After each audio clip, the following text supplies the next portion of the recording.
One day की कप्तानी से हटाए जाने के बाद विराट कोहली बुधवार को पहली बार खुलकर बोले। उनकी बातों से कई विवादों पर विराम लगने की उम्मीद थी, लेकिन ऐसा हुआ नहीं। विराट कोहली ने जो बात कही उससे बीसीसीआई नहीं, बोर्ड के प्रमुख सौरव गांगुली भी सवालों के घेरे में आ गए हैं। सारा विवाद सितंबर में शुरू हुआ, जब विराट कोहली ने टी20 वर्ल्ड कप के बाद टी20 की कप्तानी छोड़ने का ऐलान किया। इसके साथ ही विराट ने वनडे और टेस्ट में कप्तानी जारी रखने की इच्छा जताई। विराट कोहली के ऐलान के बाद से कई दिग्गजों ने कहा कि टी20 और वनडे में अलग अलग कप्तान होना टीम के लिए सही नहीं होगा। हालांकि मदन लाल जैसे कुछ दिग्गज इस थियरी के खिलाफ थे। विराट कोहली के टी20 कप्तानी छोड़ने के ऐलान के बाद टीम इंडिया वर्ल्ड कप के सेमीफाइनल में भी नहीं पहुंची। इसके बाद न्यूजीलैंड के खिलाफ हुई टी20 सीरीज में रोहित शर्मा ने कप्तानी की।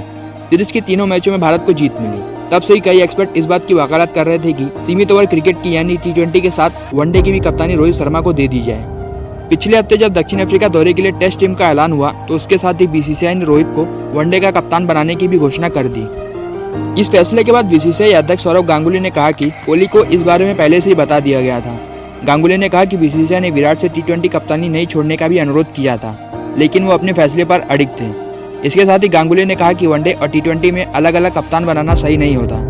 क्रिकेट बोर्ड और चयनकर्ता सफेद गेंद के क्रिकेट के लिए अलग अलग कप्तान नहीं चाहते थे। विराट कोहली ने बुधवार को कहा कि वनडे कप्तानी से हटाए जाने के बारे में उन्हें 8 अगस्त को चयनकर्ताओं के साथ हुई मीटिंग में टेस्ट टीम चुनने के बाद जानकारी दी गई। हालांकि विराट कोहली ने यह भी कहा कि उन्होंने टी20 की कप्तानी छोड़ते वक्त बीसीसीआई से कहा था, अगर बोर्ड चाहे तो वनडे और टेस्ट में भी उनकी जगह दूसरा कप्तान बना सकती है। गांगुली के कप्तानी नहीं छोड़ने के अनुरोध वाले दावे को भी विराट कोहली ने खंडन किया। उन्होंने कहा कि जब मैंने इस्तीफे की बात बताई तो बीसीसीआई की ओर से किसी ने भी मुझसे ऐसा नहीं करने का कोई अनुरोध नहीं किया। मौजूदा दौर में ऑस्ट्रेलिया, इंग्लैंड, दक्षिण अफ्रीका, श्रीलंका, बांग्लादेश जैसे देशों में अलग अलग फॉर्मेट में अलग अलग कप्तान हैं। इन सभी देशों में भी वनडे और टी20 की कप्तानी एक ही खिलाड़ी के पास है, वहीं टेस्ट का कप्तान अलग है। दरअसल ज्यादातर लोग इसे सफेद गेंद वाले क्रिकेट और लाल गेंद वाले क्रिकेट के रूप में दो अलग फॉर्मेट में देखते हैं। ज्यादातर लोग का मानना है कि सफेद बॉल वाले क्रिकेट में 2 कप्तान होने पर टीम में कई तरह की परेशानियां होती है, क्योंकि दोनों फॉर्मेट में ज्यादातर खिलाड़ी समान ही होते हैं। ऐसे में 2 कप्तान से टीम में कई तरह का गफलत हो सकती है।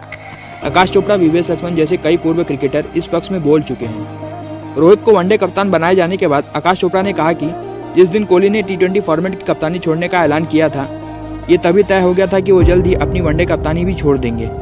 वर्ल्ड क्रिकेट में आपने कभी नहीं देखा होगा कि टेस्ट का कप्तान वनडे का कप्तान हो पर टी20 का कप्तान नहीं। वनडे के कप्तान को टी20 में भी टीम की कप्तानी दी जाती है। अंतर हमेशा व्हाइट बॉल क्रिकेट और रेड बॉल क्रिकेट में होता है, और यही अब हुआ है।